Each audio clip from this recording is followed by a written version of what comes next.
بسم الله الرحمن الرحيم أعوذ بالله من الشيطان الرجيم بسم الله الرحمن الرحيم هذه جهنم التي كنتم توعدون இதுதான் நீங்கள் வாக்களிக்கப்பட்டிருந்தீர்களே அந்த நரகம். 63வது ஆயத்து இது.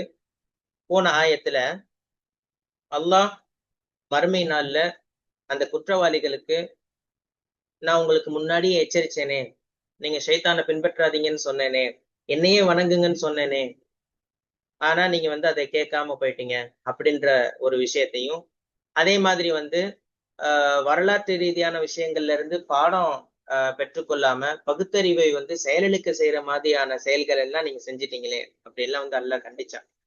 சோ இந்த ஆயத்துல இந்த உலகத்துல வாழும் பொழுது நீங்க எதை அடியோடு மறுத்து கிண்டல் பண்ணீங்களோ, கேலி செஞ்சீங்களோ, அதே மாதிரி உங்க கண்ணு முன்னாடி நிறைய தூதர்கள் எல்லாம் வந்திருக்காங்க. அவங்க எல்லாத்தையுமே நீங்க அவங்க சொல்றத பொய்ப்படுத்துறீங்க, அவங்கள நிராகரிக்கிறீங்க, இப்படி எல்லாம் இருந்தீங்கல்ல, சவால் விட்டுட்டு இருந்தீங்கல்ல அந்த மறுமையெல்லாம் காட்டுங்கன்னு சொல்லி. இதோ அந்த நரகம் உங்க கண்ணு முன்னாடி இருக்கு பாருங்க. இப்ப நீங்க எதுவுமே செய்ய முடியாது அப்படின்ற காட்சியை தான் அல்லாஹ் நரகத்தை அந்த குற்றவாளிகள் கண்ணுக்கு முன்னாடி சொல்லி காமிக்கிற விதமாக இந்த வசனம் அமைகிறத நம்ம பாக்குறோம். ஹாதிஹி இதுதான் பெண்பால்ல அல்லாஹ் சொல்லி காமிக்கிறான். சோ ஜஹன்னம் அப்படின்ற வார்த்தை பெண்பாலாக பயன்படுத்தப்படுது. அதனால ஹாதிஹி அப்படின்னு சொல்லி வந்திருக்கு. சோ இதுதான் அப்படின்றது நரகம் உங்க கண்ணு முன்னாடி மிக நெருக்கமாக இருக்கு, ஆஜராக்கப்பட்டிருக்கு அப்படின்னு சொல்லி அல்லாஹ் உணர்த்துறான். ஜஹன்னம் ஜஹன்னம் அப்படின்றது நமக்கு தெரியும், அதனுடைய ஆழம், அதே மாதிரி அந்த உக்கிரமான சூடு, இது எல்லாமே ரொம்ப அதிகமாக இருக்கக்கூடியதுதான் ஜஹன்னம்.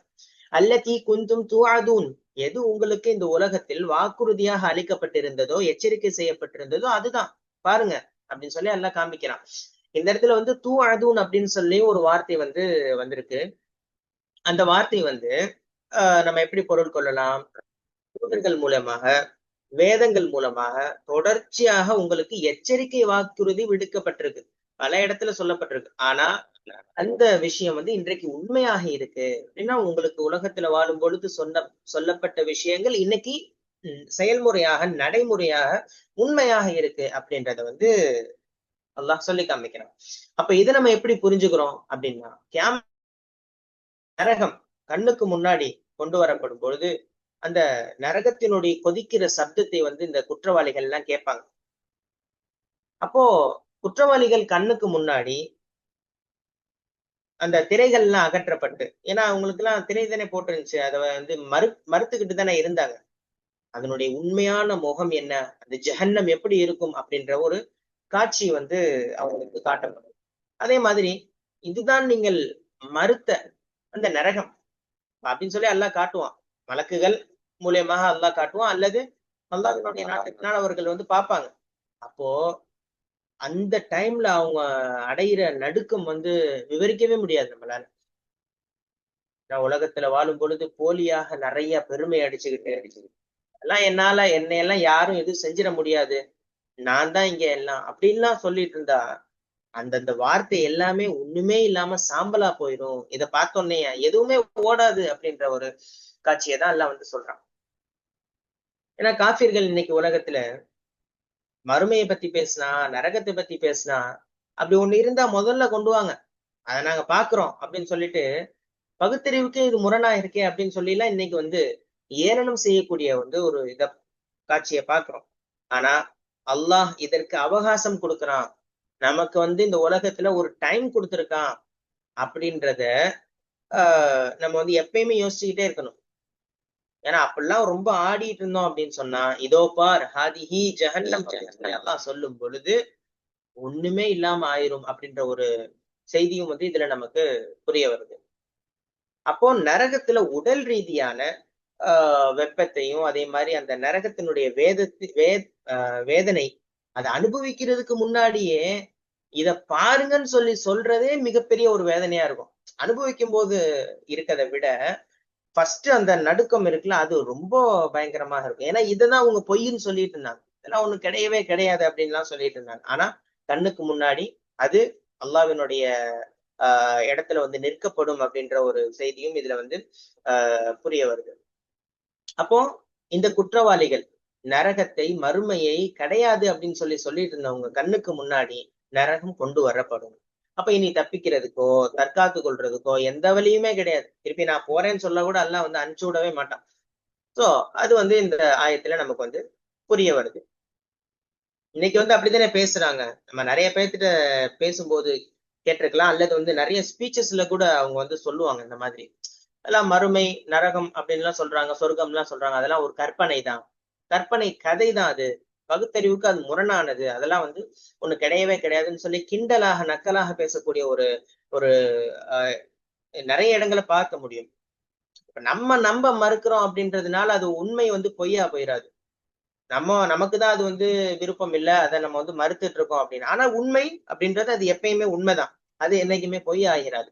கண்ணு முன்னாடி கொண்டு வரும் பொழுதுதான் நம்ம வந்து தப்பிக்கவே முடியாது அப்படின்ற ஒரு விழிப்பூட்டல், ஒரு ஒரு விழிப்புணர்வு இந்த ஆஹ் ஆயத் மூலமாக நமக்கு வந்து புரிய வருது. அதே மாதிரி உலகத்துல உள்ள நிறைய சட்டங்களுக்கு, அதனுடைய எச்சரிக்கைகளுக்கு மனிதன் வந்து பயப்படுறான். நிறைய பார்க்கலாம்ல. ஒரு ஃபைன் போடுறதா இருக்கட்டுமே, டிராபிக் ஃபைனா இருந்தாலும் சரி, அல்லது மத்த விஷயங்கள்ல ஃபைன் போடுறதா இருக்கட்டுமே, அதுக்கு அவ்வளவு பயப்படுறான். ஜெயிலுக்கு போயிருவா அப்படின்னா அதுக்கு அவ்வளவு பயப்படுறான். ஆனா அல்லாஹ் ரப்புல் ஆலமீன் குர்ஆனின் மூலமாக நமக்கு பல எச்சரிக்கைகளை சொல்றான். குறிப்பாக நரகத்தை பற்றிய எச்சரிக்கைகளையும் வந்து சொல்றான். ஆனா மனிதன் அதெல்லாம் கேட்டுட்டு கடந்து போறான் அப்படின்னா அவன் எவ்வளவு தூரம் அலட்சியப்படுத்துறான். புரியாம. அதை புரிஞ்சிருந்தான் அப்படின்னு சொன்னா அது நிறைய பேர் வந்து அதையும் பார்க்கலாம். தமிழ் அர்த்தம் படிக்கிறாங்க. அதுல உள்ள விளக்கங்கள் விளக்கங்கள் உள்ள போறாங்களான்னு கேட்டா இல்ல. படிச்சிடறாங்க, படிச்சு அப்படியே கடந்து போயிடுறாங்க. ஆனா அந்த வசனத்தை கொஞ்சம் கவனமாக உன்னிச்சு சிந்திக்கும் பொழுதுதான் அதுல வந்து நிறைய ஏகப்பட்ட விஷயங்கள் நமக்கு வந்து புரிய வரும். சோ அலட்சியப்படுத்துறது, அல்லாஹ்வினுடைய எச்சரிக்கைகளை வந்து கண்டுகொள்ளாம போறதுன்றது ஒரு மிகப்பெரிய ஆபத்து அப்படின்றத மனிதன் உணரணும். உலகத்துல உள்ள சட்டத்துக்கே பயப்படுறானே மனிதன். ஆனா மறுமையினுடைய அந்த காட்சி, அதனுடைய பயம் எப்பயும் நமக்கு வந்து இருந்துகிட்டே இருக்கணும் அப்படின்றது இதுல வந்து புரிய வருது. நம்மே வந்து சுய ஆய்வு செய்யணும். நம்ம செய்யக்கூடிய பாவங்கள் எவ்வளவோ இருக்கலாம். ஏன்னா ஒவ்வொருத்தவங்களுக்கும் ஒவ்வொரு விதமான வழியான பாவங்கள் வந்து இருக்கும். ஆனா அந்த பாவங்கள் எல்லாமே நம்மளை ஜஹன்னத்துக்கு கொண்டு போயிருமா அப்படின்ற ஒரு பயம் நமக்கு இருக்கணும். அல்லாஹ் இன்னைக்கு நம்ம கையில கொடுத்திருக்கிறது என்ன? நீ வாழ்ந்துக்கோ அப்படின்னு சொல்லி ஒரு ஆயுட்காலத்தை அல்லாஹ் நமக்கு நிர்ணயம் செய்து, இவ்வளவு ஆண்டு காலம் நீ இந்த உலகத்தில் வாழ வேண்டும், அதற்கு உனக்கு எல்லா ரிசுக்கும் கொடுக்கப்படும் அப்படின்னு சொல்லி அல்லாஹ் வந்து நமக்கு வந்து எல்லாமே செஞ்சுட்டு இருக்கிறான். சோ அந்த வாழ்வை நம்ம வந்து எப்படி ஒரு பொக்கிஷமாக பயன்படுத்த முடியும் அப்படின்றத யோசிக்கணும். அந்த நரகத்தில இருந்து, குறிப்பாக இப்போ நம்ம இந்த ஆயத்துல படிக்கிறோமே ஜஹன்னம், இதுல இருந்து பாதுகாத்து கொள்றதுக்கு எவ்வளவு தூரம் நம்ம வந்து முயற்சி செய்யணும். குறிப்பாக நம்ம செய்யக்கூடிய பாவங்களுக்கு தௌபா தௌபா கேட்டுக்கிட்டே இருக்கணும். நபி ஸல்லல்லாஹு அலைஹி வஸல்லம் அவர்கள் எப்படி சதா அந்த தௌபாவுடைய சிந்தனையிலே இஸ்திக்பார்லே இருப்பாங்களோ, அதே மாதிரி நம்ம எல்லா செயலின் போதும் நமக்கு அந்த யோசனை வந்துகிட்டே இருக்கணும். யா அல்லாஹ் என் பாவத்தை மன்னிச்சிரு, என்னை வந்து தண்டிச்சிடாத, என்னையே அறியாம நான் ஒரு பாவம் செஞ்சுட்டேன், அல்லது எனக்கே தெரிஞ்சு நான் ஒரு பாவம் செய்யறேன், தயவு செஞ்சு என்ன மன்னிச்சிரு. அதுக்குன்னு பாவம் செஞ்சுக்கிட்டேவும் இருக்கக்கூடாது. கொஞ்சம் நம்ம வந்து தற்காத்து கொள்ளணும் அப்படின்ற செய்தியும் இந்த ஆயத்துல நமக்கு வந்து புரிய வருது. அப்போ மார்க்கத்தினுடைய விஷயங்கள், சட்டதிட்டங்கள் இது எல்லாத்தையுமே எப்பயுமே நம்ம வந்து கேலி கிண்டல் செய்வது, ஏளனமாக பாக்குறது, அதே மாதிரி வந்து மத்தவங்க ஏதாவது சொல்லிடுவாங்களேன்னு சொல்லி மறுமையை பத்தி பேசாம இருக்கிறது.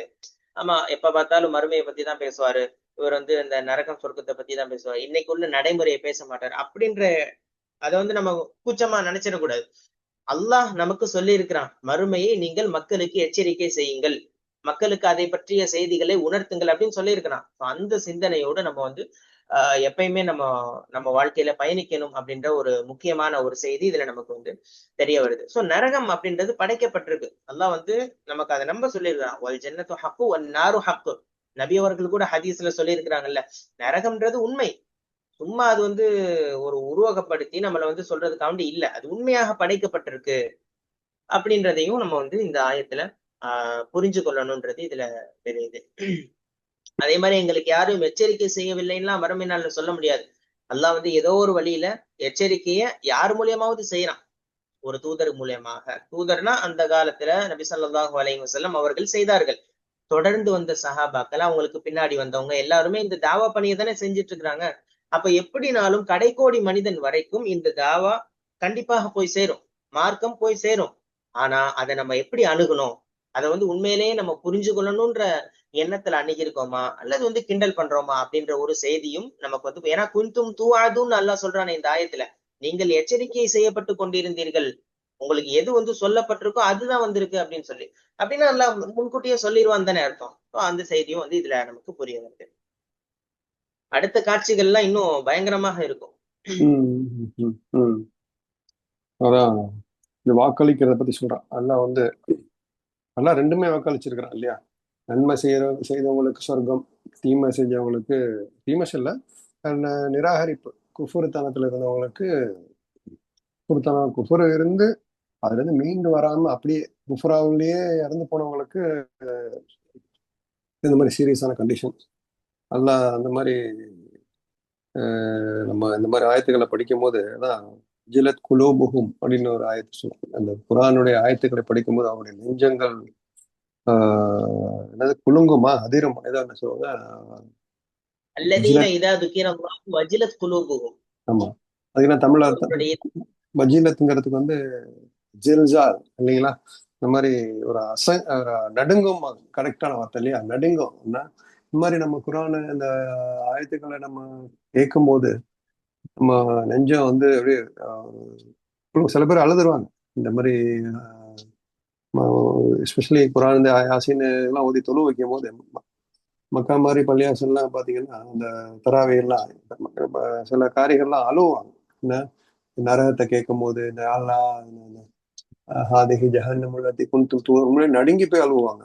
என்ன ஸோ இந்த நரகத்தை விஷயங்களை கேட்கும் போது நமக்கும் அந்த மாதிரி ஒரு நடுக்கத்தோட திடுக்கத்தோட ஒரு அதனால ஈமானுடைய உயிர்ப்பு இருக்குன்னு அர்த்தம். அப்போ என்ன ஸோ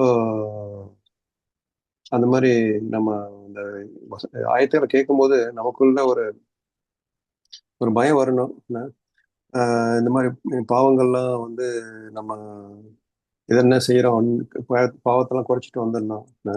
ஸோ நிறைய தௌபா கேட்கணும், நரகத்துல இருந்து நிறைய பாவ மன்னிப்பு கேட்கணும், நற்காரியங்களை அதிகப்படுத்தணும். நம்மளுக்கு சாலிகாத்து சொல்றான் இல்லையா அல்லா, ஈமான பலப்படுத்தி நம்ம அந்த மாதிரி நிபாக்தனங்கள் நயவஞ்சகம் அந்த மாதிரி கெட்ட விஷயங்கள்லாம் நம்ம சுத்தம் பண்ணணும். நரகத்துல இருந்து ஒரு பேரிச்சம்பழத்துல ஒரு துண்டாவது கொடுத்து என்ன பாதுகாத்து கொள்ளுங்க ஒரு ஹதீஸ் இருக்கு. அந்த பேரிச்சம்பழத்துல ஒரு பாதி இல்லைன்றா கூட ஒரு இன்சொல்ல பேசியாவது நல்ல சொல்ல பேசியாவது உங்களை நரகத்திலிருந்து பாதுகாத்து கொள்ளுங்க அப்படிங்கிறான். அல்ல அவ்வளவு லேசாக்கி வச்சிருக்கான் சொர்க்கத்தை. அதுக்கு கூட முடியாம இருக்கிறவங்க தான் இந்த மாதிரி நரகத்துக்கு போவாங்க. ஸோ நம்ம அதுக்காக நம்ம என்ன பண்ணோம், கடைசியில் இந்த தராசு தானே, மீசான் தானே பேச போகுது இல்லையா? நம்மளோட வெயிட் தான் பேச போகுது. நன்மை அதிகமா தீமை அதிகமா கணக்கணும் அங்க என்ன. ஸோ இன்ஷால்லா மலைகள்லாம் பஞ்சு பஞ்சா பறந்து போற நாள்ல நம்மளோட எடைகள் மட்டும் தான் வெயிட்டா இருக்குமா. ஸோ வெயிட்டை நம்ம கூட்டிக்கிட்டே போகணும். ஒரு நாளைக்கு ஒருத்தங்களை பார்த்தாவது நல்ல சொல்லணும். என்ன உன்னால அல்ஹம்துலில்லாஹ் ஒரு சிரிச்ச முகத்தோட சிரிக்கிறதால சதக்கான்னு சொல்லியிருக்காங்க இல்லையா? என்ன சகோதரனை பார்த்து மார்க்க சகோதரனை பார்த்து சிரிக்கிறது, நான் அழகா பேசுறது என்ன அது ஒரு சதக்கான்னு சொல்லியிருக்கிறாங்க. ஸோ நம்ம எந்த அளவுக்கு இந்த நரகம் மற்றும் அடுத்தடுத்த ஆயத்துகளையும் அதை பற்றி எல்லாம் சொல்றான் என்ன. ஸோ நம்ம அந்த நரகத்துல இருந்து நம்மளை பாதுகாத்து சொர்க்கத்துக்கு போற முயற்சிகள்ல நம்ம ஈடுபட்டுக்கிட்டே இருக்கணும் இன்ஷா அல்லாஹ். அடுத்தது போயிடலாம்.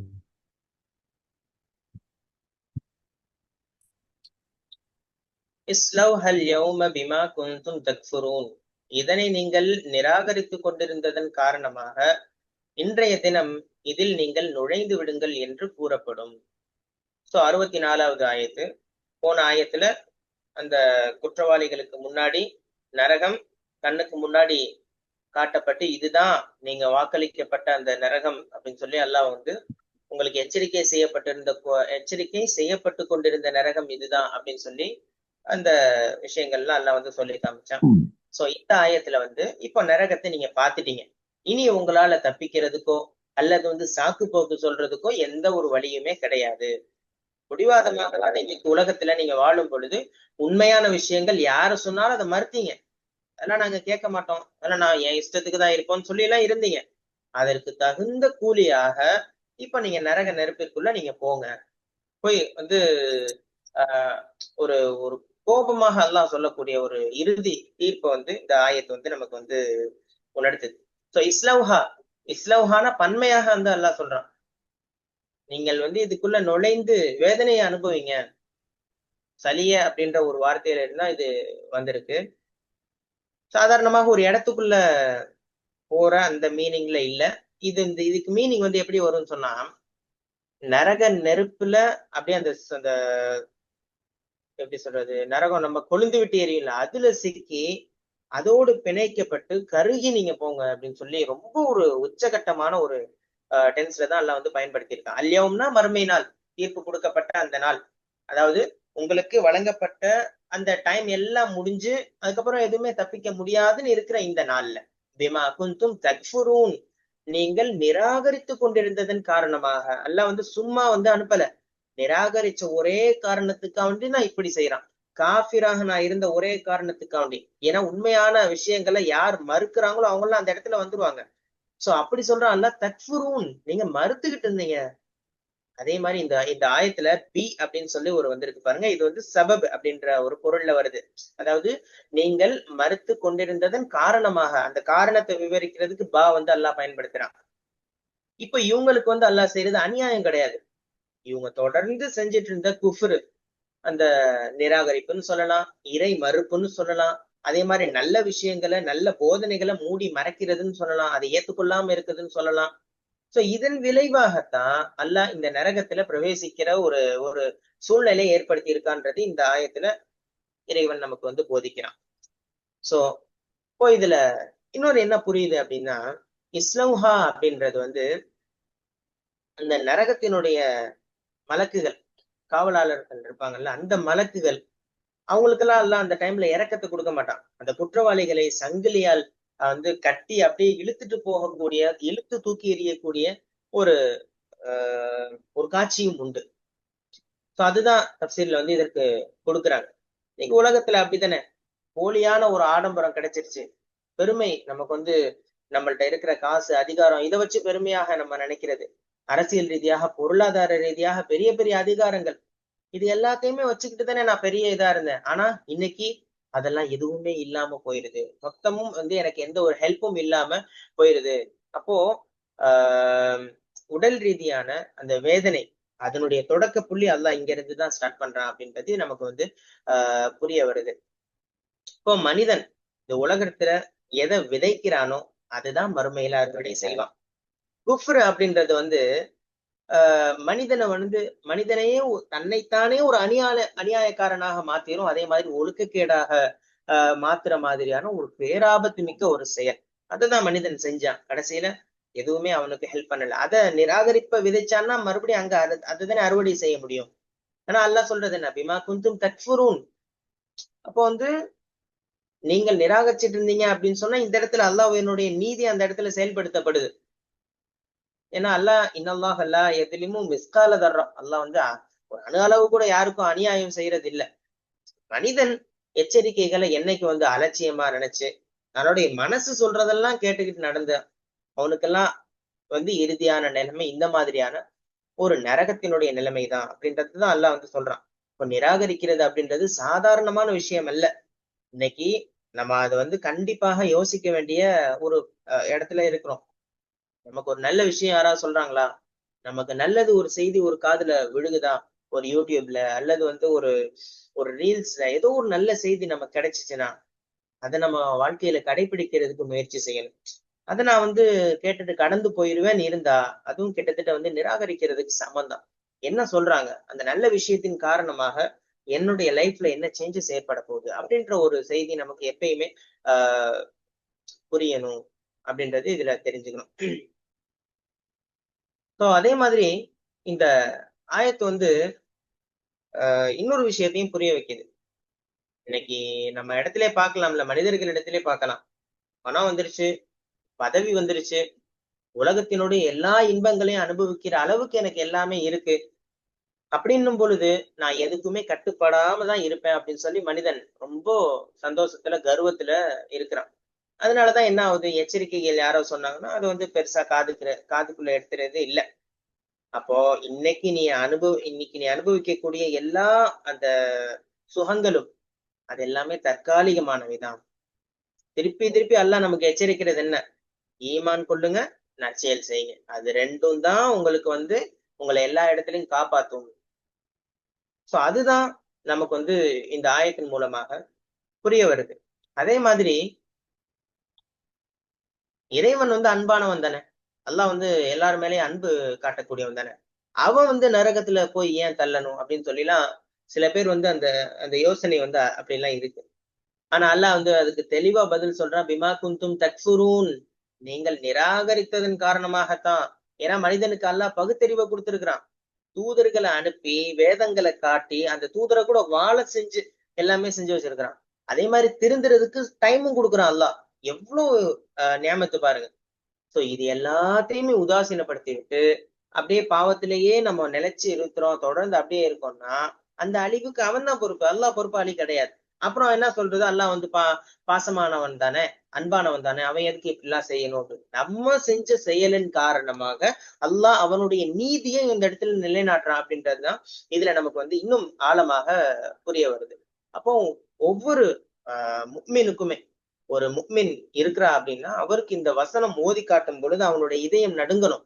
நம்முடைய அன்றாட செயல்கள்ல வட்டி கலந்திருக்கா, நம்ம உணவு ஹலாலாக இருக்கா, நம்ம மத்தவங்களுக்கு அநியாயம் செய்யறோமா, நம்ம சொல்லாலையும் செயலாலையும் நம்மளால மத்தவங்களுக்கு எதுவும் துரோகம் ஏற்படுதா, ஏதாவது கஷ்டங்கள் ஏற்படுதா, நம்மளால ஒருத்தன் காயப்படுறானா. ஏன்னா ஒருத்தன்ட்ட நம்ம சலாம் சொல்லிட்டோம்னாலே என்னால உனக்கு எந்த ஒரு தீங்கும் வராதுன்றது அர்த்தம். நீங்க ஏற்கனவே சொன்ன மாதிரிதான் எனக்கு அது ஞாபகம் வருது. சலாம் சொல்லிட்டுதான் இன்னைக்கு பிரச்சனையுமே ஸ்டார்ட் பண்றாங்க. அப்படி இருக்க கூடாது இல்ல.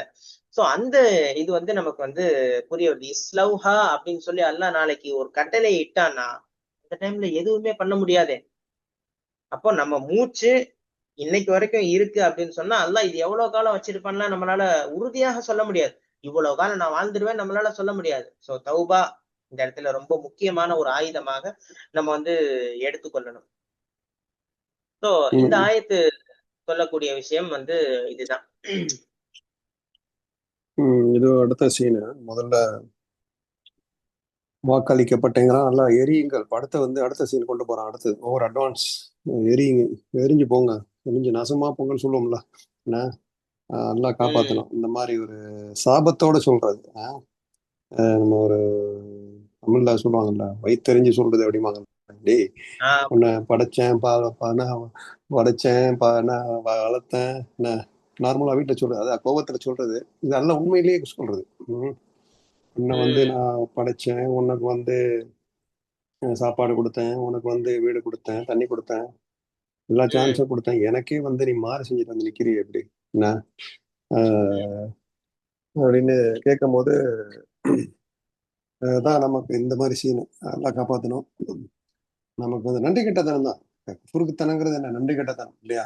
நம்ம கொடுத்தவனுக்கு நன்றி செலுத்தாம வேற எதுக்கும் நம்மளுடைய நப்சுக்கும் நம்மளுடைய சோம்பேறித்தனத்துக்கும் மத்த காரணகர்த்தாக்கு அடிபணியாம காரணிகளுக்கு அடிபணியும் போதுதான் இந்த மாதிரி சொல்லணும் இல்லைங்களா? அதை பார்க்கணும். நம்ம காரணிகளுக்கு அடிபணிகிறோமா, காரண கர்த்தாக்காக நம்ம அடிபணிமா அப்படிங்கிறத நம்ம கேட்டுக்கணும். இது ஒரு அடுத்த பயங்கரமான சீனு. ஸோ சம்டைம்ஸ் அந்த சைத்தான் தான் அவனுக்கு பெரிய இன்டெலிஜென்ட் ஆன ஆளாச்சும். நமக்கு என்ன பண்ணுவான், நமக்கு நிறைய முன்னாடி பின்னாடி ரைட்டு லெஃப்ட் என்ன எல்லா வழியிலையும் கீழே இருந்து வந்து அட்டாக் பண்றான்ல. நீ என்ன ஒன்றும் தப்பே செய்யலையே, இது ஒன்றும் பெரிய தப்பு இல்லையே என்ன, இன்னும் டைம் இருக்கு உனக்கு என்ன அப்படின்ட்டு கடைசி நேரத்தில் பார்த்துக்கலாம் சோம்பேறித்தனத்தை கொண்டு வந்துடும். அல்ல அதுக்கு துவா சொல்லி கொடுத்துருக்காங்க.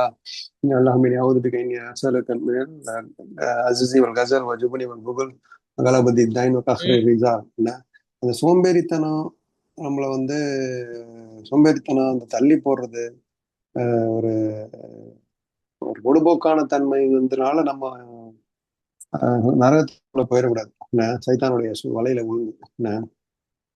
நான் இன்னைக்கு கியாமத்து நாள் எப்போ மவுத்துங்கிறது வந்து யாருக்கும் தெரியாது, அடுத்த செகண்டா இருக்கலாம். ஸோ நம்ம என்ன பண்ணோம், நிறைய ஆயத்துக்கள்லாம் வந்துருச்சு. ரசூலுல்லாஹி வந்துட்டாலே அது வந்து கியாமத்து நாளோட அடையாளம் இல்லைங்களா? அந்த ஒரு ஆயத்தோட இத்தரவு காமரு, அது என்ன ஆயத்தருங்க, அந்த சந்திரன் பிளந்து விட்டது. ஒரு ஆமா, இது வந்து இனிமேலுக்கு முடிஞ்சு போச்சு, இனிமேலுக்கு நம்ம இருக்கிறோம். நம்ம கியாமத்து நாள் வந்து ரொம்ப நமக்கு நமக்கு தான் பார்த்த நாள் அதிகமா இருக்க மாதிரி தெரியும். நம்ம சொல்லுவாங்க வார் ஃபூட்டிங் சொல்லுவாங்க. நம்ம வந்து ஒரு ஒரு போர்க்களத்துல எப்படி இருக்கணும் அந்த மாதிரி இருக்கணும். இப்போ நம்ம அவர் ஒரு துரிதமா வேலை செய்யணும் என்ன. ஸோ இப்போ பார்த்துக்கலாம் அப்புறம் பார்த்துக்கலாம் அப்படின்ட்டு இல்லாம குஃப்ருத்தனம் தான் எல்லாம் சொல்றாங்க. வந்து நம்ம நிராகரிக்கிறோமா எல்லாம் நம்ம பாதுகாக்கணும். ஸோ அதுக்கெல்லாம் என்ன செய்யணும், உண்மையான நம்பிக்கை நம்ம இந்த மாதிரி குரான மூலமா தொழுகிற மூலமா என்ன தொழுகும் போது நமக்கு இந்த மாதிரி குஃப்ருத்தனங்கள் போகுது. காலை மாலையில அதுக்காரெல்லாம் நிறைய சொல்லி கொடுத்துருக்குறாங்க ரசூலுல்லாஹி அலைஹி வஸல்லம். என்ன நல்ல செயல்கள், என்ன இந்த மாதிரி தான தர்மங்கள், மற்றவங்கள பார்த்து ஒரு மற்றவங்களோட மென்மையா நடந்துக்கிறது என்ன. ஸோ ஒரு நற்சொல், நல்ல சொல்ல உங்களால முடியும், அந்த மாதிரி கனிவா பேசுறது மூலமா கூட சொர்க்கத்துக்கு போகலாம் அப்படிங்கிறாங்க என்ன. ஸோ இன்ஷா அல்லாஹ் இந்த நரகத்துல இருந்து நம்மளும் நம்மளுடைய குடும்பத்தினர் என்ன சொல்றாங்க, அகலிக்கும் நாரா அப்படிங்கிறாங்க இல்லைங்களா, பாதுகாத்துக் கொள்ளுங்கள் அப்படின்னு. ஸோ உங்களுடைய குடும்பம், நம்ம சமூகத்தை வந்து எல்லாம் நம்ம பாதுகாக்கிறதுக்கு முயற்சிகள் செய்யணும் என்ன. இன்ஷா அல்லாஹ் எல்லாம் நமக்கு வந்து அந்த தௌஃபீகை கொடுக்கணும். எல்லாருக்கும் இந்த மாதிரி ஒரு நசீபா கொடுத்துடாம நல்ல நசீபா வைக்கணும். ரெண்டு உலகத்தையும் நமக்கு வந்து எல்லாம் வெற்றியை கொடுக்கணும் இன்ஷா அல்லாஹ்.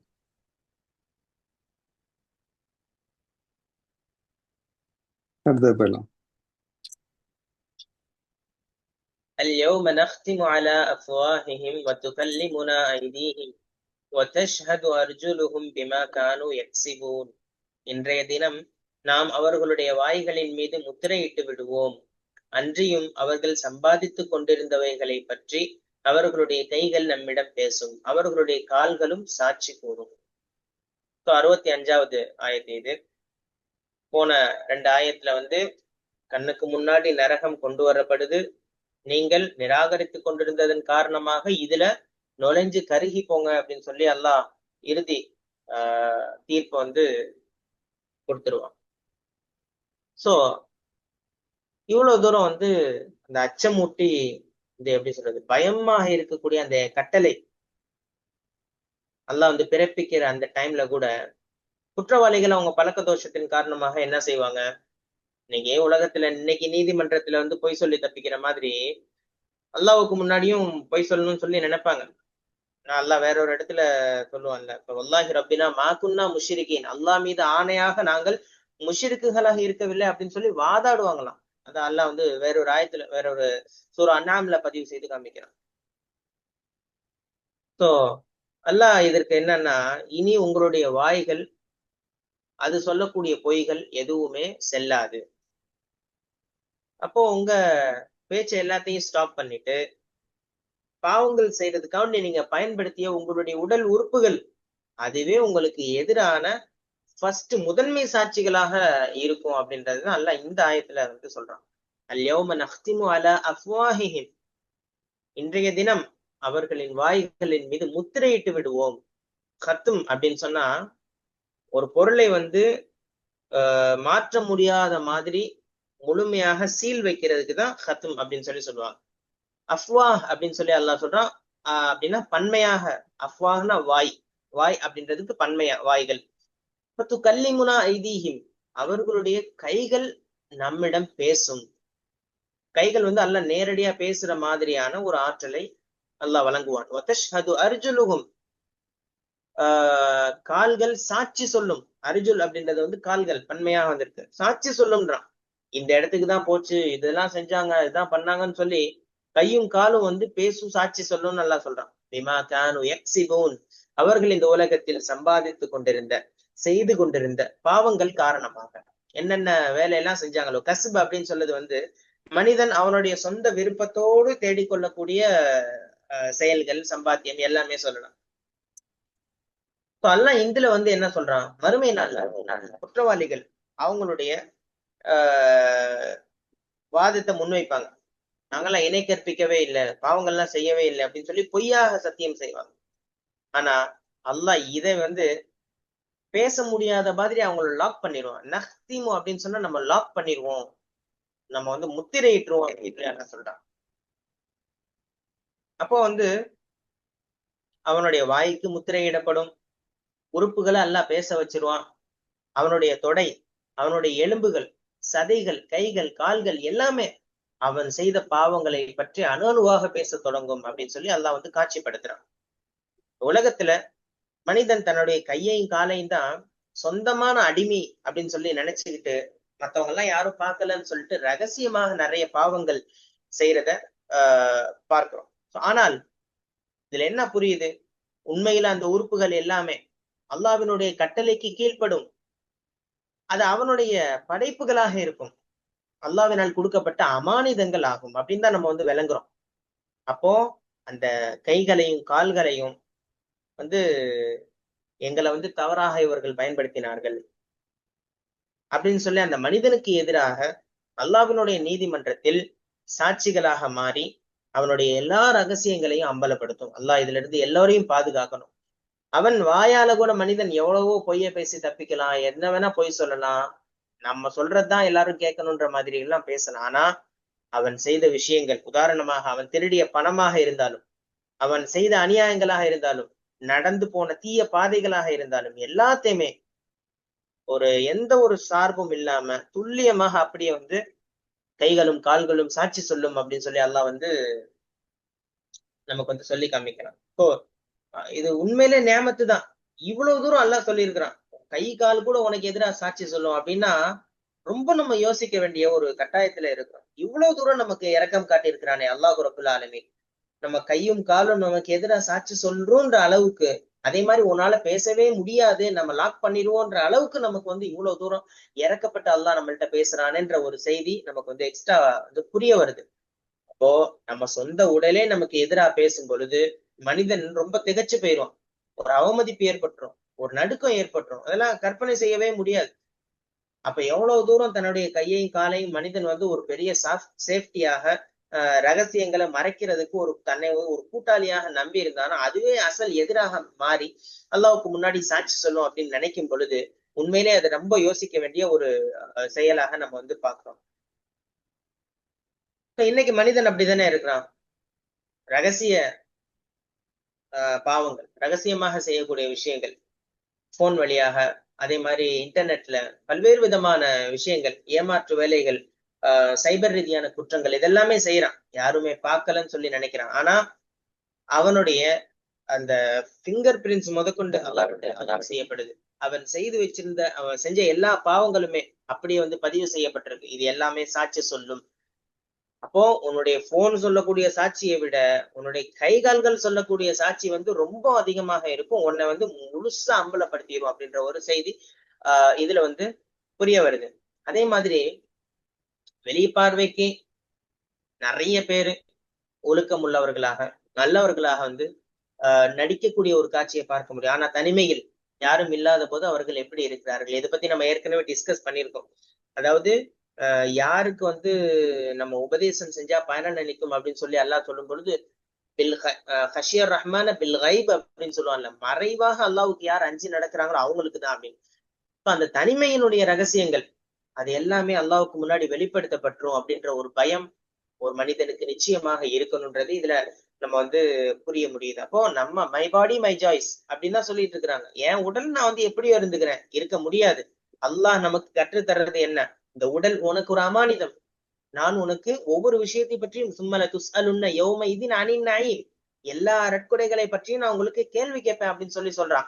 அப்ப இந்த உடல் அல்லாஹ் நமக்கு தந்திருக்கிறான், அதை வச்சு நன்மைகள் செய்யறதுக்கு முயற்சி செய்யணும். இல்லைன்னா இந்த உடலே நமக்கு எதிராக சாட்சி சொல்லும் அப்படின்ற ஒரு செய்தி நமக்கு வந்து இன்னும் ஆழமாக புரிய வருது. இப்ப நம்ம சம்பாதிக்கக்கூடிய பணம், அதே மாதிரி நம்ம எழுதக்கூடிய எழுத்துக்கள் நன்மையான விஷயமா இருந்தா பிரச்சனை இல்லை. இப்ப நன்மையாக ஒரு ஆர்டிக்கல் எழுதி நம்ம வந்து போஸ்ட் பண்றோம், ஒரு வீடியோ வந்து எடிட் பண்ணி போஸ்ட் பண்றோம், பிரச்சனை இல்லை. ஆனா நல்லதா இல்லாம கெட்டதா இருந்துச்சுன்னா அதுவே நமக்கு எதிராக மாறும். சோ இது எல்லாத்தையுமே நம்ம எச்சரிக்கையாக இருக்கணும். அப்ப நமது கைகளும் கால்களும் மறுமையில் நமக்காக பரிந்துரை செய்யணும். ஒரு நல்ல சாட்சியாக மாறணும், நமக்கு எதிரான சாட்சியா மாறக்கூடாது அப்படின்றது இந்த ஆயத்துல நம்ம வந்து புரிய வருது.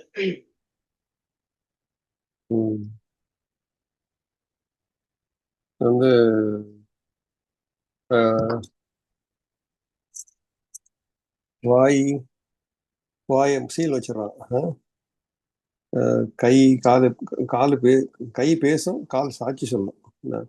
மற்ற இடத்துக்கு நிறைய பேர் பண்ணலாம். எப்படி உடம்பு தோல் பேசும், காது பேசும், கண்ணு பேசும். என்ன? ஸோ இது வந்து ஒரு யாசின் வந்து